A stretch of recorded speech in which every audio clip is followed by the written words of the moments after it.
Many people have photographed the craft from other planets, and they're all similar in structure. Most of them, just about all of them, the ones that aren't remote control, run on magnetic energy. And we have a source of turning solar energy into magnetic energy also with a certain crystal that's mined on the moon. It coats the coil in the dome on the top of some of our ships. And we have a magnetic pole that runs to the center of the ship, and we create our own magnetic atmosphere. And there's magnetic waves that runs through the atmosphere in bands of 3. And the ships always travel on the middle band, and so that's why they go this way, and then they'll go up and go this way, because they're hitting the middle band, which is the strongest. And they can go higher and higher, and as their frequency gets higher, then they vibrate at a level where they disappear from human view, almost like they're invisible.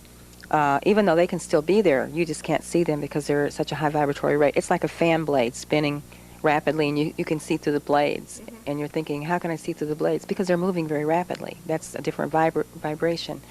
It's similar to that. We travel through time, we travel from dimension to dimension, and we travel through space. And we have these capabilities, and it's all because we're working with nature.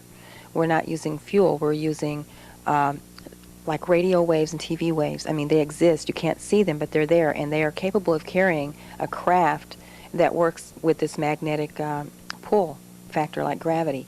And when you're using nature, it's much easier. You don't have to travel at the speed of light, and you're not limited because of fuel. So it's something that we wish to share with people eventually, like I said, in the future when it's not going to be used for anything negative. It's a delight to travel in them because you feel like you're sitting in a room. There's no feeling of movement except for what you can see. And it's magnificent to travel through space and to be able to, see other planets coming into view. It's just like, it's very much like being on an airplane. You know how thrilling it is when you get up there and how wonderful things look from high up. You don't have the limitations of knowing boundaries. Your Earth or your planet becomes your planet that you share with everyone because there's not the boundaries of your cities or your states or your countries. It all becomes one, and you realize, wow, we share this little planet here. It's not like, oh, this is my city or my country. That's no longer visible. So it gives you a sense of being able to look at things from a different perspective.